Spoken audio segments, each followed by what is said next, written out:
kelompok statistika Universitas Yapis Jayapura. Pada bab 4 ini saya akan membahas tentang angka indeks bersama rekan saya Nindya Lutfi Inayah dan juga Muhammad Afdal Usman.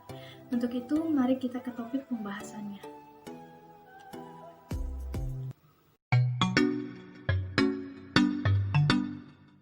Pertama, kita akan membahas tentang pengertian angka indeks. Angka indeks adalah angka yang dipakai sebagai perbandingan dua atau lebih kegiatan yang sama dalam waktu yang berbeda. Untuk membuat angka indeks diperlukan dua macam waktu, yaitu waktu dasar dan juga waktu berjalan. Yang pertama, waktu dasar adalah periode yang dikenal sebagai dasar dalam membandingkan kegiatan tersebut, di mana periode dasar biasanya dinyatakan dalam angka indeks sebesar 100. Yang kedua adalah waktu berjalan. Periode atau waktu berjalan adalah periode yang sedang berjalan atau periode yang dibandingkan dalam kegiatan tersebut. Periode berjalan juga disebut juga periode bersangkutan. Kita masuk ke contoh soal. Misalnya, jika penduduk Indonesia pada tahun 1961 berjumlah 90.085.348.000 jiwa dan pada tahun 1981 adalah 140.490.298 jiwa, maka berapa kenaikannya? Untuk periode dasar 1981 didapat dengan membagikan 147.490.298.000 dibagi 147.490.298.000 dikalikan 100%, hasilnya 100%.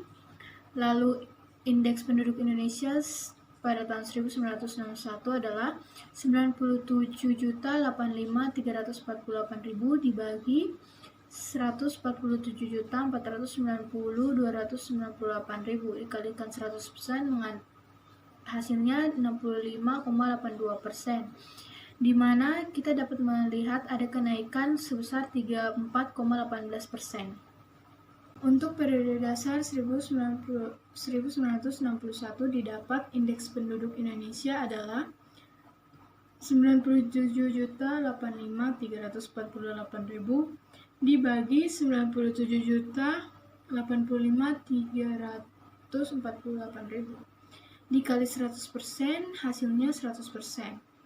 Lalu indeks penduduk Indonesia tahun 1981 adalah 147.490.298.000 dibagi 97.085.348.000 dikalikan 100% menghasilkan 151,92%, di mana dari hasil tersebut ada kenaikan dari sebesar 51. Angka indeks dalam prakteknya banyak digunakan untuk hal-hal berikut.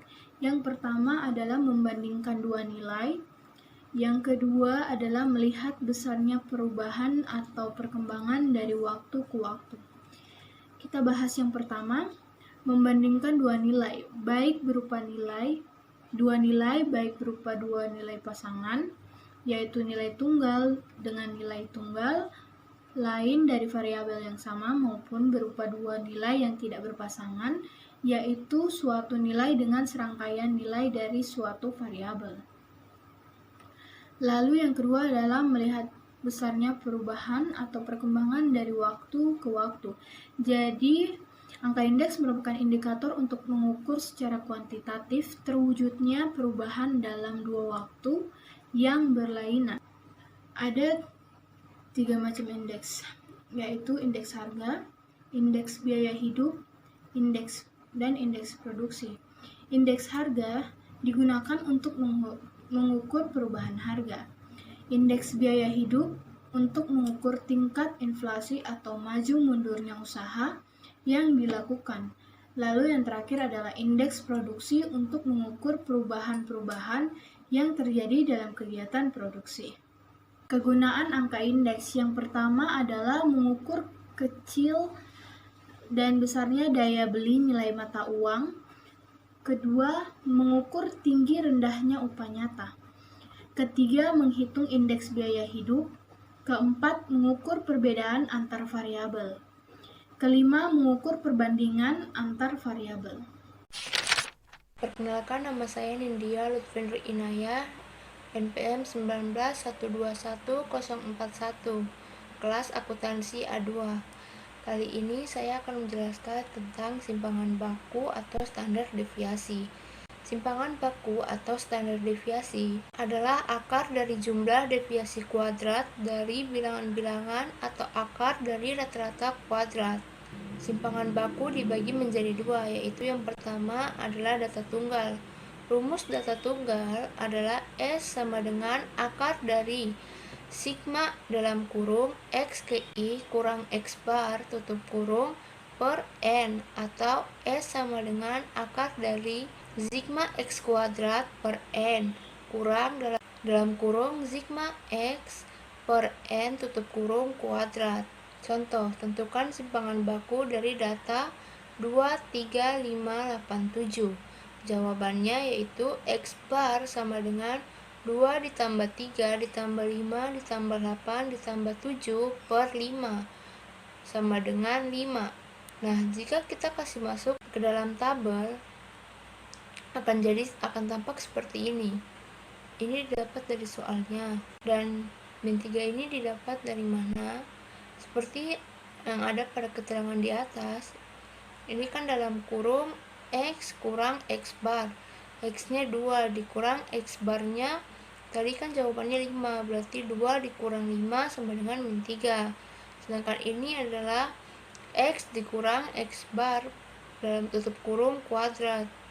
Jadi kita kan sudah tahu X kurang X barnya dapatnya adalah min 3, jadi tinggal kita kuadratkan. Min 3 kuadrat sama dengan 9. Nah, begitupun seterusnya. Habis kita bikin semua ini, kita jumlahkan. Jadi 9 ditambah 4 ditambah 0 ditambah 9 ditambah 4 hasilnya 26. Jadi tinggal kita kasih masuk ke dalam rumus, yaitu S sama dengan akar dari sigma dalam kurung X kurang X bar tutup kurung kuadrat per N. Jadi sama dengan akar dari 26 dibagi 5. Jadi jawabannya adalah akar 5,2. Nah, selanjutnya adalah data berbobot atau data berkelompok. Rumusnya adalah S sama dengan akar dari sigma F dalam kurung X kurang X bar tutup kurung kuadrat per sigma F, atau S sama dengan akar dari sigma fx kuadrat per sigma f dikurangi dalam kurung sigma fx per sigma f tutup kurung kuadrat. Contohnya, tentukan standar deviasi dari data berikut. Seperti yang sudah kita ketahui, dapat 8 ini dari mana? Yaitu seperti keterangannya, f dikali x berarti 2 dikali 4 sama dengan 8, jadi hasilnya 8, dan begitupun seterusnya. Nah, ini X kuadrat berarti 4 kuadrat sama dengan 16. Nah, ini F dikali X kuadrat, F nya 2, X kuadratnya 16, berarti 2 dikali 16 sama dengan 32. Nah, habis itu kita jumlahkan seluruh data F. Habis itu data F dikali X, habis itu jumlahkan F dikali X kuadrat. Nah, setelah dapat hasilnya, kita masukkan ke dalam rumus. Rumusnya adalah akar dari sigma Fx per sigma F dikurang dalam kurung sigma F kali X per sigma F tutup kurung kuadrat. Jadi sama dengan akar dari 2042 per 20 dikurang dalam kurung 194 per 20 tutup kurung kuadrat. Jadi sama dengan akar 8,01. Jadi jawabannya adalah 2,83. Nah, selanjutnya akan dilanjutkan oleh teman saya. Assalamualaikum warahmatullahi wabarakatuh. Perkenalkan, nama saya Muhammad Abdul Usman, NPM 1912054. Baik, di sini saya akan melanjutkan pembahasan materi berikutnya dari teman saya. Materi berikutnya adalah ragam atau variansi. Ragam atau variansi adalah jumlah kuadrat dari selisih data observasinya yang diambil dari nilai rata-ratanya, kemudian dibagi dengan jumlah observasinya. Untuk ragam atau variansi ini memiliki dua macam data. Data pertama adalah data tunggal yang memiliki rumus S pangkat 2 sama dengan 1 per N dalam kurung XI dikurang X simbol min pangkat 2. Dan data berikutnya adalah data kelompok atau rumus ragam yang simpangan baku dan data kelompok yang memiliki rumus yaitu S pangkat 2 sama dengan dalam kurung XI dikurang X min tutup kurung pangkat 2 dikali FI dibagi dengan FI. Di sini kita ambil contoh untuk varians. Nah, di sini sudah ada data-data di sini. Nah, di sini ada nilai FI, XI, FI, XI, XI min X pangkat 2 dan FI tutup kurung XI min X pangkat 2. Baik, kita langsung saja kasih masuk rumus, yaitu rumus yang dipakai adalah rumus data kelompok, yaitu S pangkat 2 sama dengan X dalam kurung XI dikurang X min tutup kurung pangkat 2 kali FI dibagi FI, atau 7250 dibagi dengan 50 sama dengan 100 akar 145. Nah, 7250 ini dari mana? Yaitu total dari 2000 ditambah 810 ditambah 16 ditambah 1331 dan juga ditambah 2205 yang memiliki total semua 7250. 50 ini dari mana? 50 ini adalah total dari data FI, yaitu dari 9, maaf sebelumnya dari 8 tambah 10 tambah 16 tambah 11 tambah 5. Dan di sini akar dari 145 adalah 12,042. Berikutnya adalah angka baku.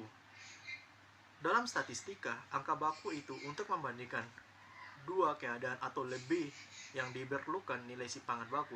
Sedangkan dasar dari angka baku ini yang digunakan untuk membandingkan kedua keadaan ataupun lebih tersebut biasa disebut dengan angka baku. Angka baku dirumuskan dengan Z sama dengan X dikurang X, di atas ada simbol min, yang memiliki keterangan yaitu Z sebagai angka baku, X adalah variabel atau data, X min di atasnya yaitu mean atau rata-rata, serta SD ini adalah simpangan baku. Nah, di sini contohnya ada, yaitu diketahui nilai X sama dengan 70, nilai X minus atas sama dengan 50 dan nilai SD sama dengan 15. Nah, di sini tentukan angka bakunya. Baik, penyelesaiannya langsung kita kasih masuk dalam rumus Z sama dengan X min X yang di atasnya ada simbol min dibagi SD, atau 70 dikurang dengan 50 dibagi dengan 15 yang dapat hasilnya 1333 atau 1,333. Nah, berikutnya adalah koefiensi variasi.